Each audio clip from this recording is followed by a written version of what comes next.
हम लोग Indian constitution की बात करते हैं। आज हम यहाँ पे बात करने वाले हैं फंडामेंटल राइट्स की। फंडामेंटल राइट्स क्या होते हैं, इनके संबंध में हम लोग बात करेंगे। चलिए जरा ध्यान दीजिए। फंडामेंटल राइट्स यानी कि मूल अधिकार की हम लोग बात कर रहे हैं, जो कि पार्ट थर्ड में, कॉन्स्टिट्यूशन का जो पार्ट थर्ड है उसमें फंडामेंटल राइट्स यानी कि मूल अधिकार की बात की गई है, जो कि आर्टिकल 12 से लेकर के 35 तक डिफाइन किए गए हैं।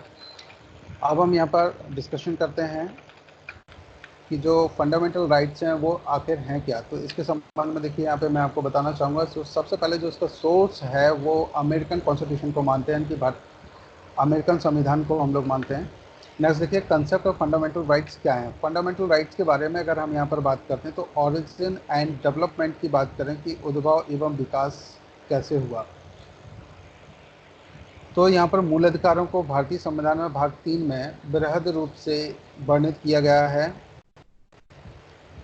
जितने विस्तृत रूप से मूल अधिकारों को भारतीय संविधान में वर्णित किया गया, उतने किसी भी देश के संविधान में वर्णित नहीं किया गया, ऐसा लोग मानते हैं। आप जरा ध्यान दीजिएगा। नेक्स्ट, यहाँ पर एक बुक है, श्री बीजी रामचंद्रन के द्वारा लिखित की गई है, जो fundamental rights and constitutional remedies के नाम से ये बुक आई है। इस बुक में इन्होंने मैग्ना कार्टा के बारे में थोड़ा सा बताया हुआ था। मैग्ना कार्टा क्या है? Actually Magna carta fundamental rights का हम मान सकते हैं कि पहले का रूप है जो स्टार्टिंग में दिया गया। लेकिन यहाँ पर अगर देखें, भारतीय संविधान की तरफ से एक नज़र डालेंगे यहाँ पर, तो देखिए जो बुक है उस पर थोड़ी सी नज़र डालिएगा। ये बीजी रामचंद्रन के द्वारा एक बुक लिखी गई थी, कौन सी है? Fundamental rights and constitutional remedies.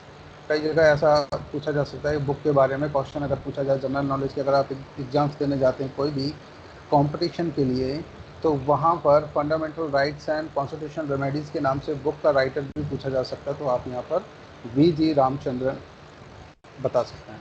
तो देखिए यहाँ पर मैग्ना कार्टा की हम लोग यहाँ पर बात करें तो मैग्ना कार्टा के बारे में देखेंगे। इनको भारतीय संविधान में मूल अधिकारों का समावेश भाग 3 में, जो कॉन्स्टिट्यूशन का पार्ट 3 है, उसमें इनको ऐड किया गया। जितने विस्तृत रूप से किया गया है वे आधुनिक लोकतांत्रिक भावना को और ज़्यादा मजबूत करते हैं, इसलिए इनको मैग्ना कार्टा के नाम से भी जाना जाता है। ये भारत की स्थिति है। अगर भारत के बाहर की हम देखें तो ऐसा माना जाता है, अगर हम इसको थोड़ा सा बैक हिस्ट्री में लेकर के चलें, तो कई बुक्स में ऐसा लिखा हुआ है कि 1215 में, 1215 की अगर हम बात करते हैं, ज़रा ध्यान दीजिएगा, मैं यहाँ पर लिख रहा हूँ। देखिए 1215 की स्थिति को अगर हम लोग देखें तो कुछ कॉन्स्टिट्यूशन की अगर आप हिस्ट्री पढ़ेंगे, उसमें लिखा है कि 30 साल के विशेष संघर्ष के बाद, यानी कि 30 इयर्स का जो बड़ा संघर्ष किया हुआ लोगों ने, उसके बाद में ये कुछ कहा गया कि हमने आपको जाओ कुछ अधिकार दिए जो बिल ऑफ राइट्स के नाम से जाने गए। बाद में ही इनको कुछ लोगों ने मैग्ना कार्टा का नाम भी दे दिया। तो ये जो कॉन्स्टिट्यूशन की अगर आप हिस्ट्री देखेंगे, जैसे जननारायण पांडे की बुक में देखेंगे, या फिर आप नरेंद्र कुमार का कॉन्स्टिट्यूशन है उसमें देखेंगे, तो उनमें आपको ये स्टोरी पढ़ने को मिल जाएगी। फिर इसके बाद में जब ये 1600 के दशक में अंग्रेज़ों का आगमन जब भारत में हुआ यहाँ पर, तो आप यहाँ पर ज़रा ध्यान दीजिएगा। और जो कॉन्स्टिट्यूशन अपने यहाँ जो लागू हुआ वो 1950 में जाकर है। अब आप ज़रा एक चीज़ ज़रा देखिएगा, माइंड की अगर डेवलपमेंट की अगर हम बात करें यहाँ पर, कि लोगों का जो विकास हुआ वो किस तरह से हुआ है, तो यहाँ पर सीधा सीधा सा आपको एक चीज़ देखने को मिल रही है। जिन चीज़ों के लिए लड़ाई शुरू हुई, इंग्लैंड के जो महारानी एलिजाबेथ थी उस समय, उस ड्यूरेशन में अगर देखें यहाँ पर, तो 1215 में वहाँ के लोगों ने रिवॉल्ट कर दिया। मतलब 1215 में उन्हें जो राइट्स मिले वो हमें 1950 में मिले। अब यहाँ पे ज़रा देखिए कितना गैप हो गया, कितने सालों का गैप हो गया। तो 1200 कहाँ, 1215 कहाँ, 1950, करीब करीब आप देखेंगे 700 का एक अराउंड आप मान के चलिए कि 700 का डिफरेंस हो गया यहाँ पे ईयर्स में। इतने साल आगे वो अधिकार हमें 1950 में मिल रहे हैं और वो लोग वहाँ पर 1215 में लड़ाई लड़ के ले चुके हैं। तो कहीं ना कहीं विकास गुलामी का जो रहा ड्यूरेशन 200 सालों का, 250 वर्षों का जिनको बोलते हैं, कि अंग्रेज़ों ने जो शासन किया, तो शासन का कारण यही था कि वो हमसे कहीं ज़्यादा विकसित थे उन क्षेत्रों में जिनके लिए आज हम चाहते हैं कि हमारा देश भी ऐसा बने। हाँ, लेकिन अगर हम स्पिरिचुअल्स मैटर में जाते हैं और टेक्नोलॉजी की बात करते हैं, तो वहाँ पर कुछ चीज़ों में अगर आप देखेंगे तो वहाँ पर इंडिया पहले भी सर्वोपरि थे, क्योंकि जो डेवलपमेंट और विकास की तरफ पूरा विश्व बढ़ रहा है अब जा कर के, जैसे कि अभी आप कोरोना का पीरियड देख रहे हैं, इस ड्यूरेशन में लोग स्पिरिचुअलिटी की तरफ जा रहे हैं, पुरानी चीज़ों को सर्च करने की बात कर रहे हैं और भी कई मेडिसिन देखने की बात करें तो आयुर्वेद का सबसे अच्छा उदाहरण अपने यहाँ देखने को मिलता है। ऋषियों मुनियों ने जो तपस्याएं की, उनसे जो चीज़ें खोजी गई, उन्होंने जंगल में जीवन यापन किया, उन सारी चीज़ों को अगर आप देखें तो कहीं ना कहीं हम लोग उनसे आगे थे। लेकिन फिर भी सच्चाई को कोई छुपा नहीं सकता, तो इसलिए हमें थोड़ा सा एक्सेप्ट करना पड़ेगा कि हाँ, वो हमसे कहीं ज़्यादा उस समय बेटर थे, क्योंकि उन्हें सोच समझ और जो दूरदर्शिता वाली दृष्टि थी वो उनमें कुछ ज़्यादा दिखाई दे रही थी। इसलिए उन्होंने, देखिए 1215 में जो किताबों में अभिलेख मिलते हैं उसके आधार पर हम लोग बात कर रहे हैं, पर्सनल ये डिस्कशन नहीं है। 1215 में अगर देखें वो अपने राइट्स के लिए लड़े और हम जा कर के 1950 में वो हमें अधिकार मिलने की बात हुई, यानी कि कॉन्स्टिट्यूशन यहाँ पर लागू हुआ। लेकिन इनका संघर्ष यहीं पर ख़त्म नहीं हुआ 1215, इसके आगे की स्टोरी हम लोग यहाँ पर देखते हैं। जो कुछ अंश मुझे मिले हैं यहाँ पर, उनके आधार पर हम यहाँ पर बात करेंगे। देखिए ज़रा ध्यान दीजिएगा। नेक्स्ट अगर हम यहाँ पर देखें, एक बुक जो जनरल पांडे द्वारा लिखित संविधान की बुक है, इसके अनुसार देखें तो उन्होंने एक बुक लिखा हुआ भारत का संविधान नाम से एक बुक इन्होंने लिखी हुई थी, जिसके अनुसार अगर आप देखेंगे तो यहाँ पे ज़रा ध्यान दीजिए। इसके देखिए आंसर मैं कुछ पढ़ने की कोशिश कर रहा हूँ। सन 1215 में मैग्ना कार्टा के द्वारा ही अंग्रेज़ों ने इंग्लैंड के सम्राट जॉन से नागरिकों के मूल अधिकारों की सुरक्षा प्राप्त की थी, और ऐसा माना जाता है कि यह मूल अधिकारों के संबंध में प्रथम दस्तावेज था। जरा ध्यान रखना, कौन सा प्रथम दस्तावेज था, इसलिए इसको मूल अधिकारों को जन्मदाता भी कहा जाता है। ठीक। अब सवाल आता है कि सोर्स में हमने यहाँ पर अमेरिकन संविधान लिखा हुआ, ये ऐसा क्यों? भाई देखिए, ओरिजिन इनका यहाँ से होता है, लेकिन हमारे जो संविधान जो निर्माता की जो कमेटी थी, जिन लोगों ने जो इम्प्रेस हुए वो हुए अमेरिकन संविधान से, और वहाँ पर इनको देखा गया कि इन लोगों ने ऐड किए हैं, तो हमने वहाँ से इंस्पायर होकर के अपने कॉन्स्टिट्यूशन में भी इनको जगह दी, जो कि हमारे यहाँ पर कहाँ पर दिए गए हैं, पार्ट 3 में। अगर आप एडीपीओ का एग्जाम देने जाते हैं तो सीधा सीधा यहाँ पार्ट भी पूछा जा सकता है, डायरेक्ट यहाँ से ऐसे क्वेश्चन अराइज किए जा सकते हैं। अब जरा ध्यान दीजिएगा। नेक्स्ट हम बात कर रहे हैं यहाँ पर जो कॉन्स्टिट्यूशन लॉ ऑफ इंडिया, एक बुक लिखी गई है रिटन बाय नरेंद्र कुमार के द्वारा। नरेंद्र कुमार का संविधान है, उसके अंश से मैंने इनको लिया हुआ। अब जरा यहाँ पर ध्यान दीजिएगा, ये क्या कह रहे हैं? ये कह रहे हैं कि मैग्ना कार्टा के बाद सम्राट चार्ली प्रथम ने, जो सम्राट थे चार्ली प्रथम, 1628 में पिटीशन ऑफ राइट्स नामक अधिकारों में प्रथम कदम उठाया कि राजा की संप्रभुता की शक्ति को संसद को अंतरित कर दिया। जरा ध्यान देना, जब मैग्ना कार्टा मिला वहां पर बात की गई कब? 1215 की। जरा ध्यान देना, 1215 के बाद में अगर हम यहाँ की स्थिति देखते हैं तो जो चार्ली प्रथम थे, इनकी लिए जो बात कर रहे हैं हम, 1628 में, और अंग्रेजों का आगमन कब हो गया था यहाँ पर? 1600 के दशक में। ठीक, सूरत से इन्होंने शुरुआत यहाँ कर चुके थे। उसी के कुछ 28 वर्षों के आसपास की जो स्थिति थी, वहाँ पर राइट्स की जो कंडीशन थी वो यहाँ पर क्या कर दिया कि जो राजा की संप्रभुता की शक्ति को संसद को अंतरित कर दिया। अब वहाँ पर राजा जो था वो उसको संप्रभु ना मानते हुए संसद को संप्रभु माने जाने लगा। अब देखिए, तत्पश्चात सम्राट द्वारा अनेक अधिकारों की स्वीकृति दी, जिसमें बिल ऑफ राइट्स नामक दस्तावेज सन 1689 में लिखा गया, ये भी इसमें शामिल है। कब? जो यहाँ 1689 में लिखा गया, इनको भी इन्होंने बिल ऑफ राइट्स को भी संसद को अंतरित किया बाद में। श्री नरेंद्र कुमार जी द्वारा इस घटना का वर्णन इस प्रकार किया गया है। जरा ध्यान दीजिएगा, जो नरेंद्र कुमार जी हैं, जिन्होंने कॉन्स्टिट्यूशन लिखा हुआ है, उनकी अगर आप बुक चाहें तो यहाँ पर पढ़ सकते हैं। देखिए, in 1628 the petition of rights was presented to King Charles I, which was the first step in the transfer of sovereignty from the king to parliament. It was passed the Bill of Rights 1689, which dealt with the rights and liberties of the British people. Hindi में जरा देख लीजिए। देखो, ये इनकी book के जो अंश थे, ये इन्होंने लिखा कि 1628 में जो पिटिशन ऑफ राइट्स का जो मैटर था, जैसा कि आप ये ऊपर पढ़ चुके हैं, was presented to King Charles I, which was the first step in the transfer of sovereignty from the king to parliament. ये इनका मेन कदम था और उसी के साथ बिल ऑफ राइट्स यानी कि 1689 में इनको भी शामिल किया गया इसमें। अब चलिए आगे जरा यहाँ पे ध्यान देते हैं फोर्थ पॉइंट पर। फ्रांस में जनता के मूल अधिकारों की घोषणा एक प्रथम प्रलेख 1789 में 1789 में की गई, जिसको मानव एवं नागरिकों के अधिकार घोषणा पत्र के नाम से जाना जाता है। देखना जरा ध्यान दीजिएगा, कौन सा देश है ये? फ्रांस। ये थोड़ा सा आपको याद करने की चीज़ें रहेंगी। जनरली आप जैसे पीएससी वगैरह के एग्जाम में पार्टिसिपेशन करते हैं, वहाँ ये पूछा जाएगा। नॉर्मली अगर सिविल जज एडीपीओ में ये बहुत कम पूछा जाता है, लेकिन हाँ कई बार अगर पेपर ज़्यादा डीपली बना दिया जाए तो बिल्कुल यहाँ पर ये बिल ऑफ राइट्स का ओरिजिन पूछा जा सकता है, इनकी ईयर भी पूछी जा सकती है, और यहाँ जो फ्रांस में क्या बनाया गया था, बिल ऑफ राइट्स कहाँ से उत्पत्ति हुई, ये भी पूछा जा सकता है।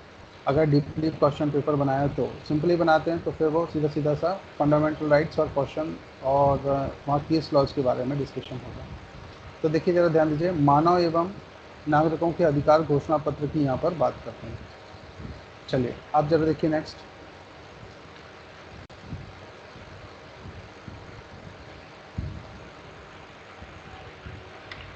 जनरल पांडे की जो बुक थी, इसके कुछ अंश मैं आपको और दिखाना चाहूँगा यहाँ पर। एक सेकंड रुकिएगा गाइस। मूल अधिकारों को जो संवैधानिक संरक्षण की बात करते हैं उसके बारे में हम आपको थोड़ा सा बताना चाहेंगे, इसके बारे में ज़रा ध्यान दीजिएगा। अगर देखा जाए तो अध्ययन करने से पता चलता है कि जो भी मूल अधिकार विभिन्न देशों ने लोगों को दिए, उनमें से किसी ने भी मूल अधिकारों को अपने संविधान में दर्जा प्रदान नहीं किया, सिवाय अमेरिका। सर्वप्रथम अमेरिका द्वारा ही इन अधिकारों को पूर्ण संवैधानिक स्तर प्रदान किया गया।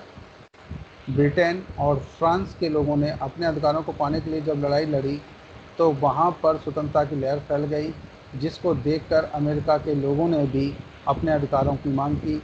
ऐसा कहा जाता है कि बिल ऑफ राइट्स का समावेश अमेरिका के संविधान में इसी का परिणाम है। तो ये अंश थे जयनारायण पांडे की जो बुक थी उसके अनुसार, ठीक है, क्योंकि ना तो मैं उस समय था कि इसकी मुझे नॉलेज होगी, या 1600 के दशक में मैं वहाँ प्रेजेंट था तो नहीं था ये। हाँ, लेकिन अगर आप कोई जैसे रिसर्च आर्टिकल्स वगैरह बनाते, ये रेफरेंस मैं आपको क्यों देना सिखा रहा हूँ, ज़रा इसका ध्यान दीजिएगा।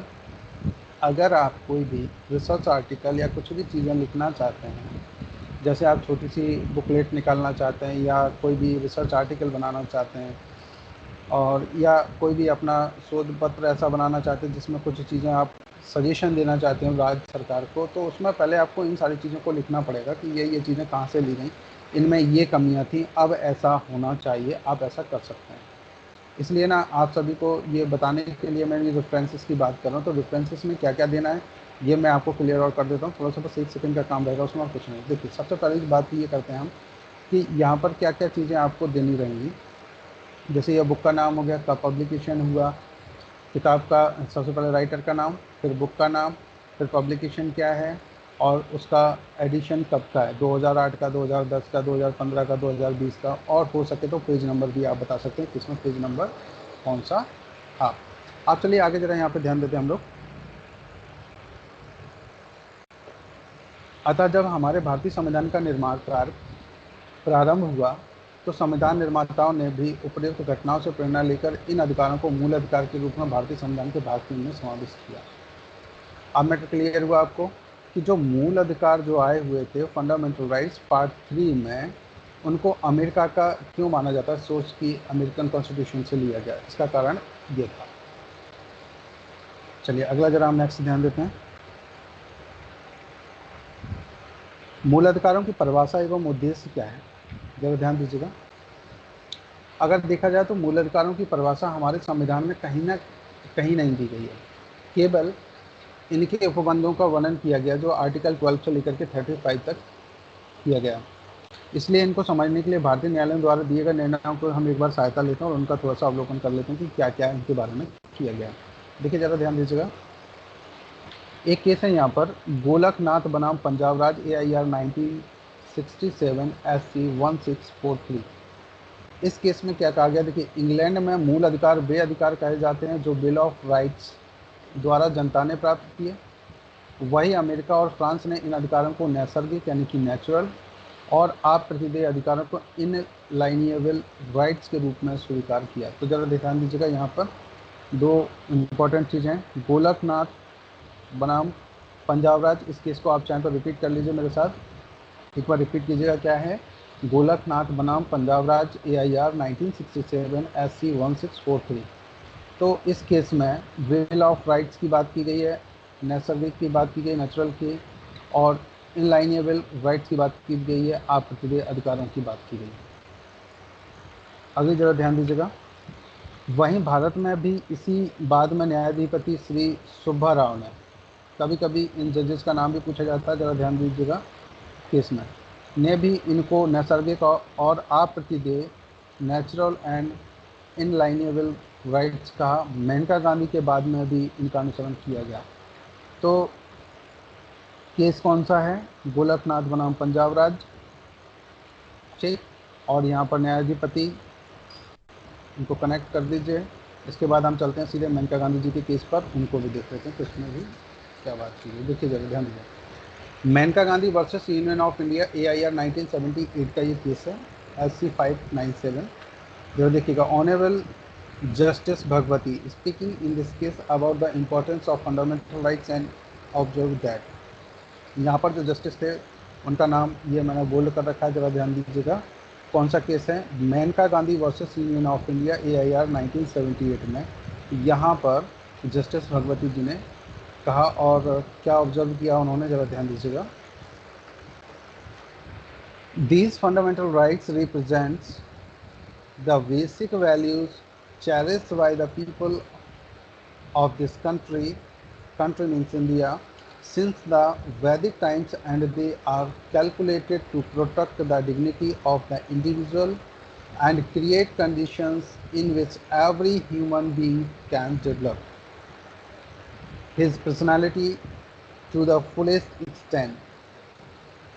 They wave a pattern of guarantees on the basic structure of human rights and impose negative obligations on the state not to encroach on individual liberty in its various dimensions.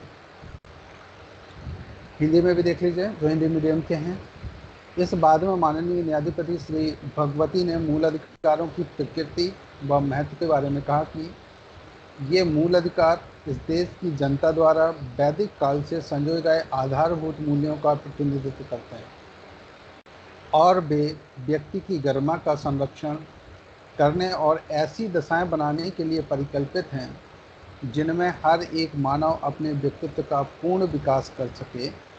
वे मानव अधिकारों के आधारभूत ढांचे के आधार पर गारंटी का ताना बाना बुनते हैं और व्यक्तिगत स्वाधीनता पर इसके विभिन्न आयामों में अतिक्रमण न करने की राज्य पर नकारात्मक बाध्यता आरोपित करते हैं।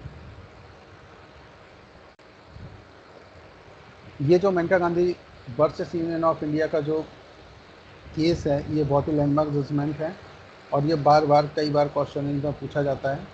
तो यहाँ पर न्यायाधीश का नाम जरूर आपको याद रखना है और इस केस में क्या कहा गया आप एक लाइन में यहाँ पर लिख सकते हैं। चलिए जरा ध्यान दीजिएगा।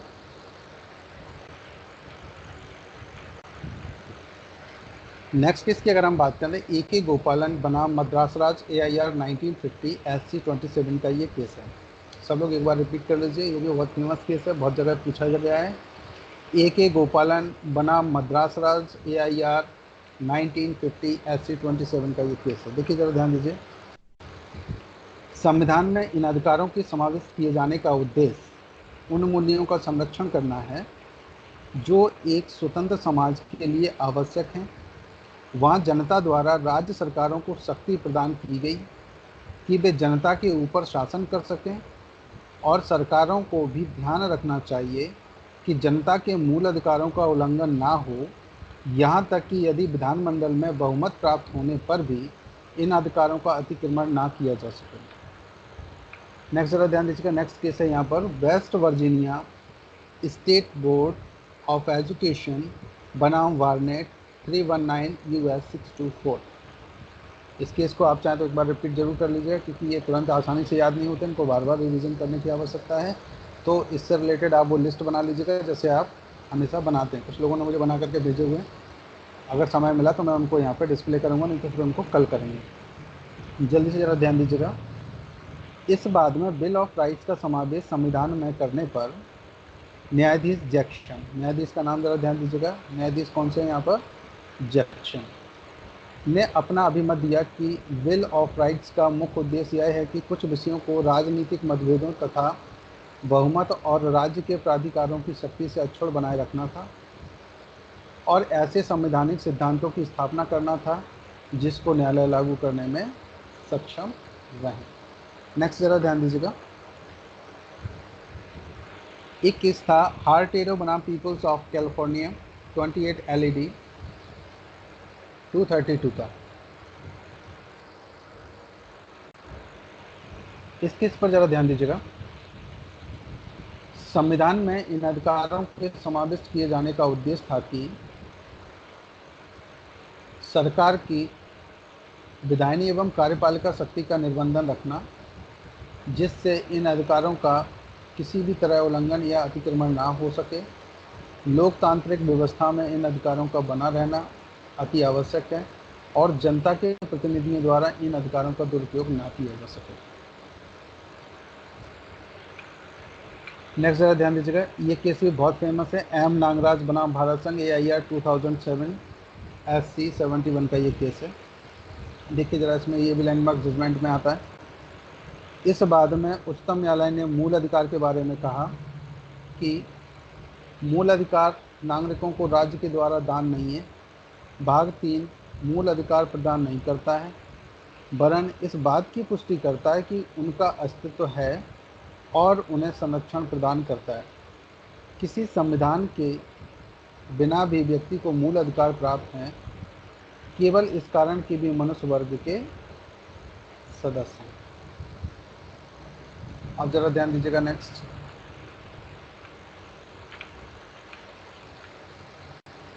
Short view of the fundamental rights under article 12 to 35। हम यहाँ से 12 से जो 35 तक फंडामेंटल राइट्स दिए गए हैं उनके बारे में एक बार चर्चा करेंगे कि कौन कौन से हैं यहाँ पर। अभी तक आपने इनको ये देखा कि ये कहाँ से लिए गए हैं, कुछ इम्पोर्टेंट केस लॉज थे, जुडिशरी ने इनको क्या माना, क्या इम्पोर्टेंस दिया हुआ, ये सारी चीज़ें आपने देखी। अब हम यहाँ से जो स्टार्ट कर रहे हैं कि कौन कौन से दिए गए हैं, उनको आपको बार बार इनको रिवाइज़ करना है और रिवाइज़ करके बार बार आपको याद रखना है, क्योंकि जनरली आप देखेंगे जो क्वेश्चन पेपर बनता है उसमें सीधे सीधे से, कई बार सीधा सीधा सा आर्टिकल पूछ लिया जाता है। कि कोई क्वेश्चन आया, शिक्षा का अधिकार, अगर ऐसे कहीं क्वेश्चन आता है शिक्षा का अधिकार, तो कहाँ दिया है, आर्टिकल 21 का। फिर क्या दिया है, ABCD कुछ है या नहीं, चलो मैं बता देता हूँ। अभी आपने नहीं पढ़ा है तब तक के लिए आर्टिकल 21A, तो ये शिक्षा की बात करता है। तो ऐसे सीधे सीधे से क्वेश्चन आप सॉल्व कर पाएंगे आसानी से। और करीब करीब मान के चलिए कि 50% किसी भी एग्ज़ाम्स की अगर तैयारी करते हैं तो अगर आपको सेक्शन याद है तो 50 से 50% आपकी तैयारी डायरेक्ट इन आर्टिकल से हो जाती है। आर्टिकल हो या किसी भी एक्ट में अगर आप पढ़ना चाहें तो वहाँ से सेक्शन की हम लोग बात कर सकते हैं। चलिए ज़रा ध्यान दीजिएगा। नेक्स्ट हम आपको लेकर चल रहे हैं सीधे शॉर्ट व्यू की तरह। जो शॉर्ट व्यू पर एक नज़र डालिएगा, देखिए ज़रा ध्यान दीजिए। The fundamental rights which are secure by the constitution of India are grouped under the following heads. First article 12 में देखेंगे डेफिनेशन ऑफ द स्टेट। देखिए यहाँ पर ये स्टेट मैंने इसमें ऐड कर दिया है। बेसिकली वहाँ पर बात की गई केवल परिभाषा यानी कि डेफिनेशन की।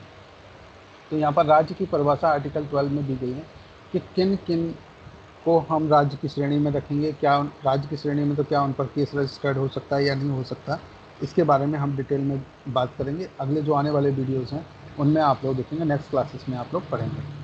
चलिए जरा ध्यान दीजिएगा। आर्टिकल 13 यहाँ पर बात करता है लॉ इनकंसिस्टेंट विद और in derogation of the fundamental rights.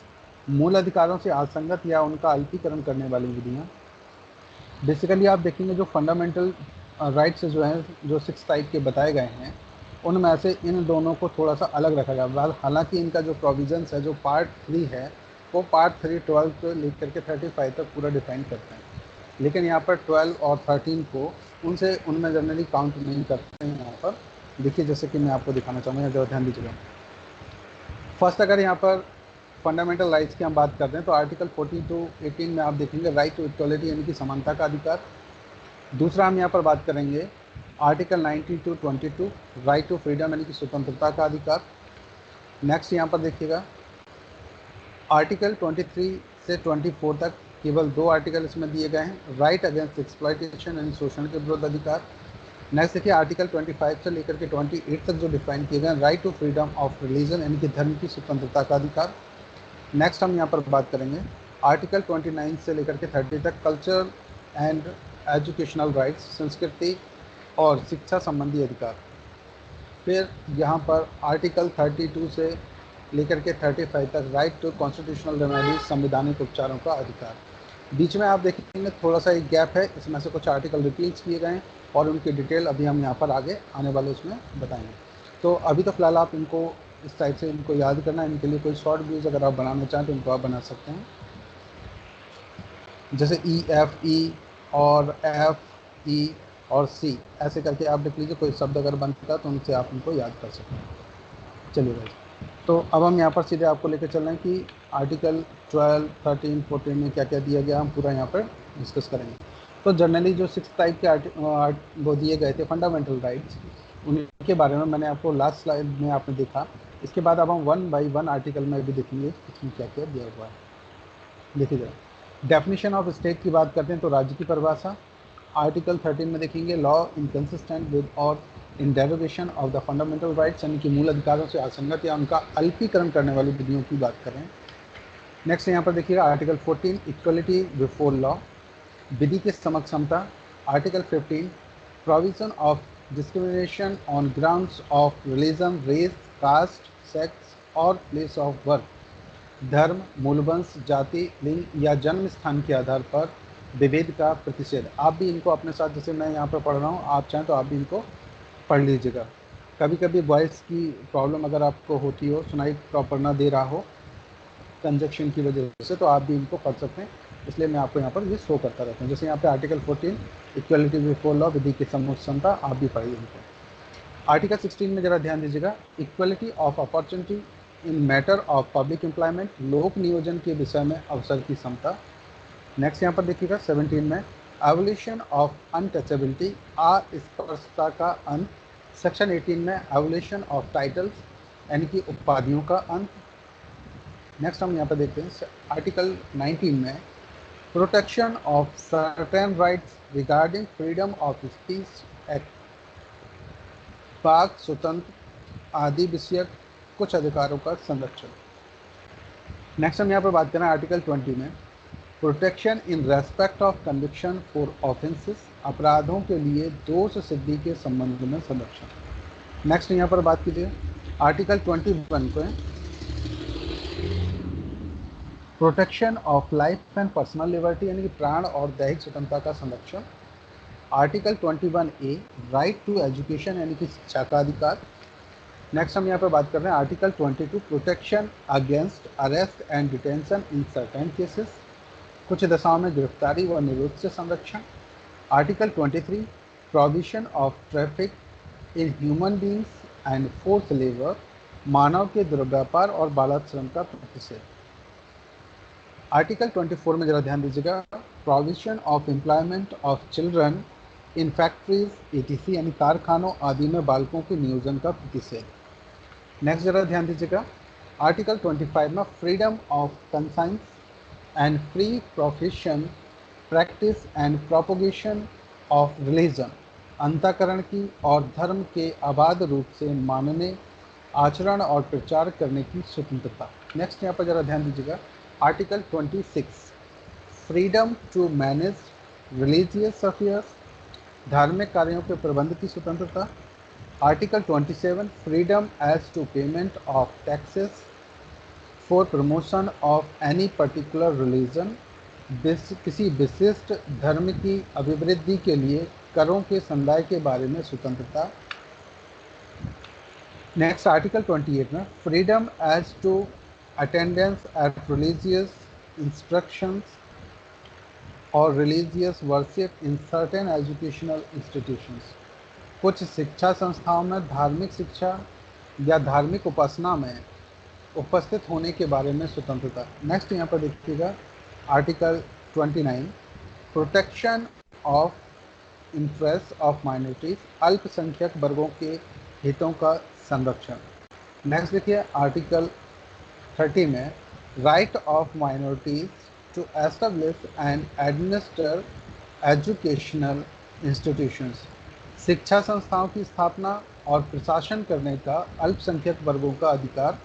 Article 31 में कंपलसरी एक्वेशन ऑफ प्रॉपर्टी, ये जो राइट्स था वो omitted bye the constitution 44th amendment act 1978, जो कि ये 300 काम है जो आपको मिलेगा 300A करके एक प्रोविजंस बना दिया। पहले वो जो compulsory equation of the property का था, इस राइट्स को फंडामेंटल राइट से हटा करके कहाँ भेज दिया गया 300 पर। चलिए ज़रा ध्यान दीजिएगा। नेक्स्ट है, ज़रा इसको रिपील कर दिया गया था। आर्टिकल 31A पर ज़रा ध्यान दीजिए saving of laws providing for acquisition of estates act, संपदाओं आदि के अर्जन के लिए उपबंध करने वाली विधियों की व्यावृत्तियाँ। आर्टिकल 31B में validation of certain acts and regulation, कुछ अधिनियमों और विनियमों का विधिमान्यकरण। इनके डिटेल हम आने वाली वीडियोज़ में, आने वाली क्लासेस में आपको पढ़ाएंगे। Article 31C saving of laws giving effect to certain directive principles, कुछ निर्देशक तत्वों को प्रभावी करने वाले विधियों की व्यावृत्ति। अब चलते हैं सीधे आर्टिकल 32 की तरफ। ये बहुत ही वीआईपी आर्टिकल है, जितनी बार आप पढ़ेंगे उतनी बार ये आपको कुछ नई चीज़ें देगा। Remedies for enforcement of rights conferred by this part, इस भाग द्वारा प्रदत्त अधिकारों को प्रबद्ध कराने के लिए उपचार। Article 33 power of parliament to modify the rights conferred by this part in their application to forces etc, इस भाग द्वारा प्रदत्त अधिकारों का बलों आदि को लागू होने में रूपांतरण करने की संसद की शक्ति। आर्टिकल 34 में जरा ध्यान दीजिएगा restriction on rights conferred by this part while martial law is in force in any area. ये एक बहुत वीआईपी आर्टिकल है और इसमें जब आपातकालीन का सिस्टम होता है उस समय मार्शियल लॉ एप्लीकेबल हो जाते हैं, तब उस कंडीशन में क्या होगा ये हम आपको बताएंगे। इसमें जब किसी क्षेत्र में सेना विधि प्रवृत्त है तब इस भाग द्वारा प्रदत्त अधिकारों का निर्बंधन, जो अधिकार हैं उन पर क्या रेस्ट्रिक्शंस लग जाएंगे, तो कौन से रेस्ट्रिक्शंस नहीं लगेंगे, ये हम बस जस्ट आपको थोड़ी देर में बताने वाले हैं। जरा ध्यान दीजिएगा आर्टिकल 35 में जरा ध्यान दीजिएगा legislation to give effect to the provision of this part, इस भाग के उपबंधों को प्रभावी करने के लिए विधान। ये आपने फंडामेंटल राइट्स का एक शॉर्ट व्यू देखा कि इसमें कौन कौन से राइट्स थे, उनको इंक्लूड किया गया था। अब चलिए हम यहाँ पर आगे चल रहे हैं। जनरल कैरेक्टरिस्टिक्स से मूल अधिकारों के जो सामान्य लक्षण है वो कौन कौन से होंगे, जब देखिएगा मूल अधिकारों के अगर लक्षणों के बारे में हम यहाँ पर बात करें तो मूल अधिकारों के सामान्य लक्षणों का अध्ययन करने पर निम्नलिखित लक्षण पाए गए। कौन कौन से? गारंटेड बाय द कॉन्स्टिट्यूशन, यानी संविधान द्वारा प्रत्याभूत हैं क्या ये? तो अनुच्छेद 13 का सब क्लोज जो फर्स्ट आप पढ़ेंगे यहाँ पर आर्टिकल 13(1) और 13(2), यहाँ से संबंधित एक केस आपको बताना चाहूँगा। एम नागराज बनाम भारत संघ AIR 2007 SC 71 का ये केस है। देखिए जरा इस केस में क्या कहा गया। इस बाद में उच्चतम न्यायालय ने मूल अधिकारों के बारे में कहा कि मूल अधिकार नागरिकों को राज्य के द्वारा दान नहीं है। यहाँ दान की बात की गई कि जो फंडामेंटल राइट्स हैं वो दान की श्रेणी में नहीं आते हैं। ये भाग 3 मूल अधिकार प्रदान नहीं करता, वरन इस बात की पुष्टि करता है कि उनका अस्तित्व है और उन्हें संरक्षण प्रदान करता है। किसी संविधान के बिना भी व्यक्ति को मूल अधिकार प्राप्त हैं, केवल इस कारण कि वे मनुष्य वर्ग के सदस्य हों। कहा गया कौन से केस में? एम नागराज बनाम भारत संघ AIR 2007 SC 71 का ये केस है। अब जरिए ध्यान दीजिएगा सेकेंड नंबर पार्ट पर, fundamental rights are justiciable and enforceable by court. मूल अधिकार वाद योग्य तथा न्यायालय द्वारा परिवर्तनीय है क्या? इस पर एक सवाल उठा, क्या फंडामेंटल राइट्स जो हैं वो न्यायालयों द्वारा प्रवर्तन में कराए जा सकते हैं, क्या उनको ज़बरदस्ती इन्फोर्स कराया जा सकता है? तो इसका जो डिस्क्रिप्शन आपको मिलेगा वो आर्टिकल 32 और 226 में। यहाँ पर अगर आर्टिकल 32 की तरफ आप चलें तो सुप्रीम कोर्ट यहाँ पर इंटरफेयर करके डायरेक्ट फंडामेंटल राइट्स का वायलेशन को स्टॉप कर सकता है। 226 में हाई कोर्ट को परमिशन दी गई है कि हाई कोर्ट यहाँ पर जब भी कोई फंडामेंटल राइट्स का वायलेशन हो तो इंटरफेयर करके यहाँ पर उनको भी स्टॉप कर सकता है। कई बार सो मोटो वाला जो मैटर होता है उसमें भी सुप्रीम कोर्ट और हाई कोर्ट दोनों अपना संज्ञान ले लेते हैं, कोई भी ऐसी इन्फॉर्मेशन अगर इनको मिलती है तो। चलिए ज़रा ध्यान दीजिएगा नेक्स्ट, इसका केस पर एक बार ध्यान देंगे हम लोग। जो यहाँ पर है People's Union for Democratic Rights बनाम भारत संघ AIR 1982 का ये केस है, SC 1487 का ये केस है। ज़रा यहाँ पर ध्यान दीजिएगा, इस मामले में न्यायालय ने यह निर्णय दिया कि देश के श्रमिक चाहे वे स्वयं या अन्य के माध्यम से अपने संवैधानिक अधिकारों के परिवर्तन के लिए अनुच्छेद 32 और 226 के अधीन आवेदन दे सकते हैं।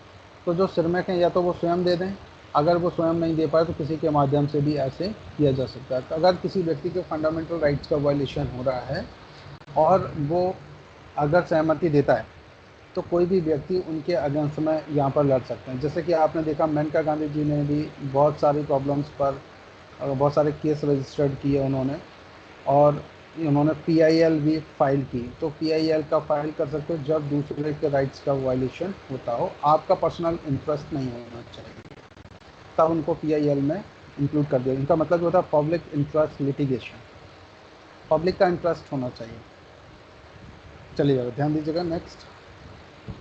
अब यहाँ पर ज़रा ध्यान दीजिए, दे आर नॉट एब्सोल्यूट। अगर फंडामेंटल राइट्स की हम यहाँ पर बात करते हैं तो क्या ये एब्सोल्यूट हैं?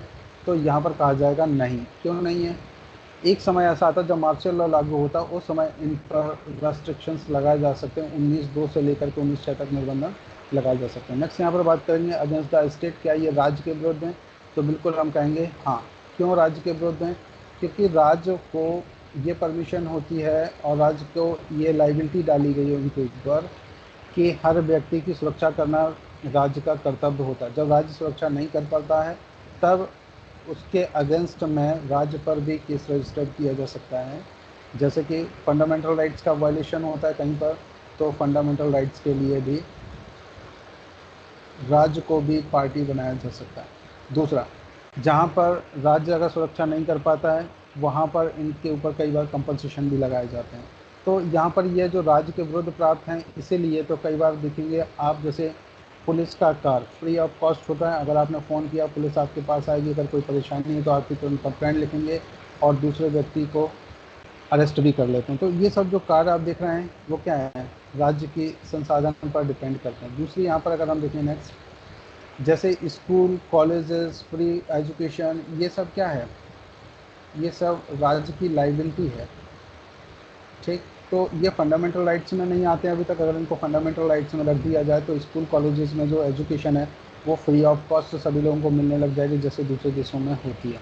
ऐसा मैं मानता हूँ और सभी लोगों का मानना भी ऐसा है कि एजुकेशन को टोटली फ्री ऑफ कॉस्ट कर देना चाहिए, जिससे जब लोग पढ़े लिखे होंगे तो वो ज़्यादा तरक्की करेंगे, ज़्यादा विकास करेंगे और ज़्यादा बेटर परफॉर्मेंस अपने देश के लिए दे सकते हैं, जैसे कि दूसरे देशों में कर रखा है। जनरली एजुकेशन के लिए कोई फीस नहीं है, कोई चार्जेस नहीं है, फ्री ऑफ कॉस्ट एडमिशन लीजिए और अपनी तैयारी करके जितने आप कैपेबल हैं वहाँ पर एडमिशन आपकी क्वालिटी देख करके किया जाता है, ना कि पैसे और डोनेशन देख करके। चलिए कई ऐसे देश हैं उनकी स्टडी करेंगे हम लोग, तब फिर हम लोग इसके बारे में डिस्कस करेंगे। चलिए ज़रा ध्यान दीजिएगा।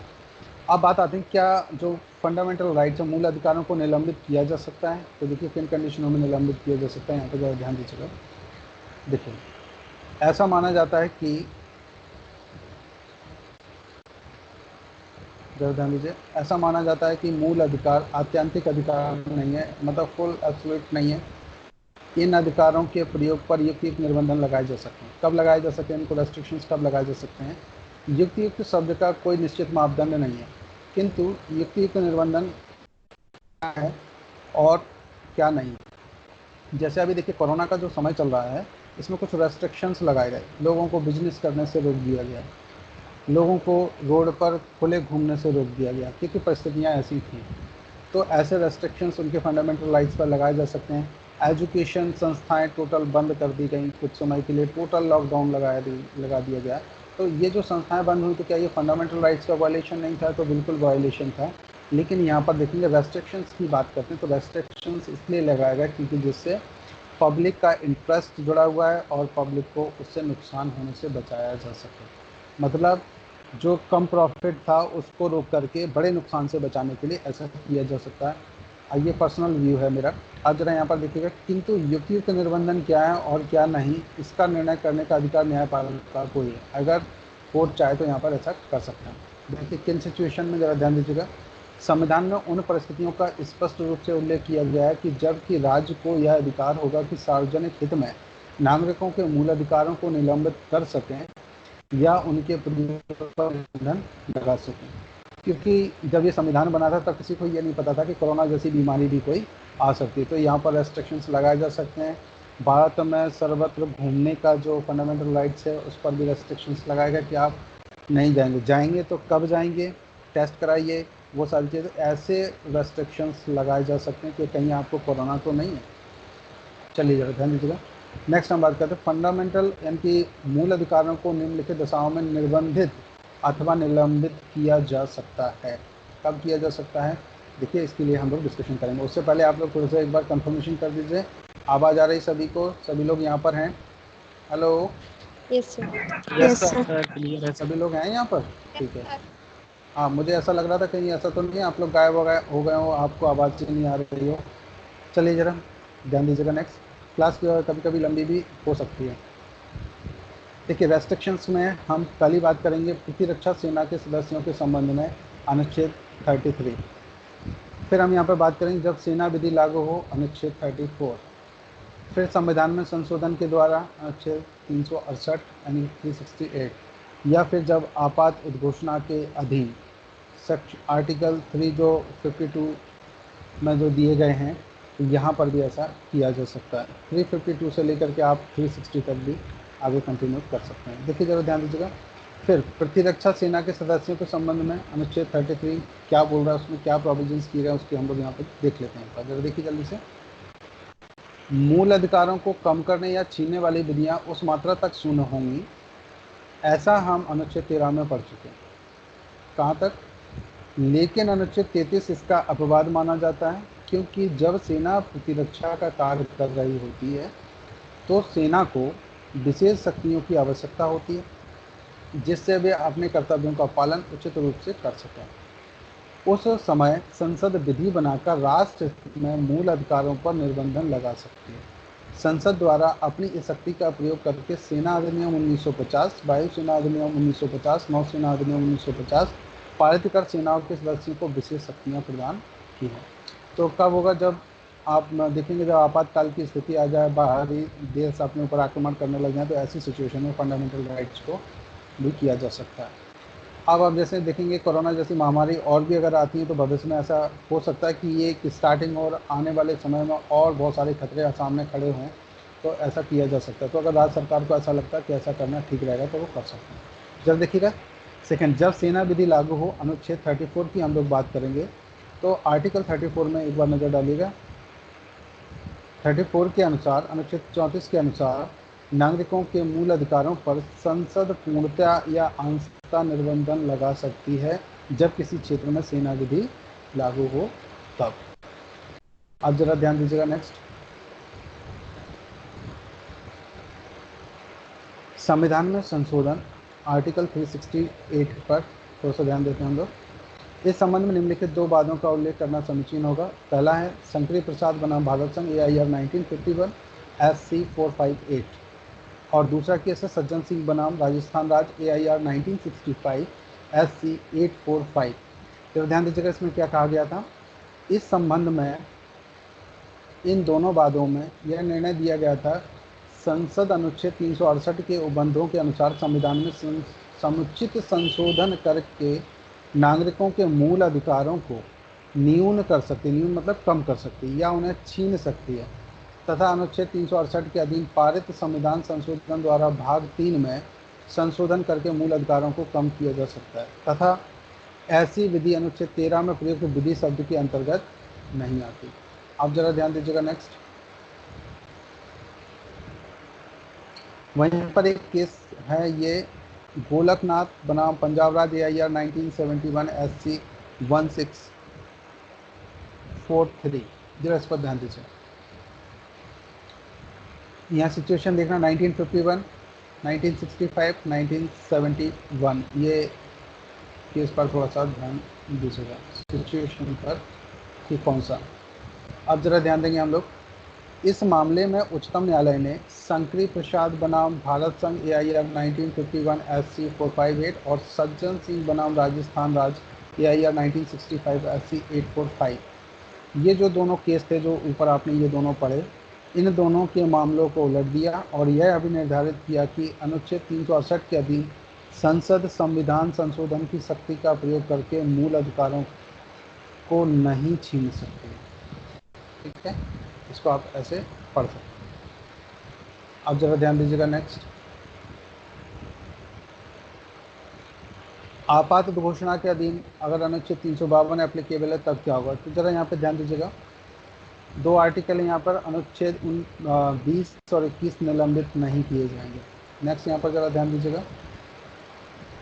अनुच्छेद 352 के अनुसार यदि राष्ट्रपति को यह ज्ञात हो जाता है कि गंभीर आपात विद्यमान है जिससे फर्स्ट युद्ध हो सकता है, बाह्य आक्रमण हो सकता है या सशस्त्र विद्रोह के कारण भारत या उसके राज्य क्षेत्र के किसी भी भाग में सुरक्षा संकट है, तो वह आपात की घोषणा कर सकता है। ये जो शब्द यहाँ पर थे, ये 44वां संविधान संशोधन द्वारा जोड़ा गया सशस्त्र विद्रोह। ठीक है, कितना क्लियर हो गया सभी को। अगला जरा नेक्स्ट ध्यान दीजिएगा। अनुच्छेद जहाँ 358 की अगर हम बात करते हैं, 358 में जरा ध्यान दीजिएगा। इसके अनुसार जब आपात की घोषणा परिवर्तन में है तो अनुच्छेद 19 द्वारा प्रदत्त अधिकार निलंबित हो जाते हैं।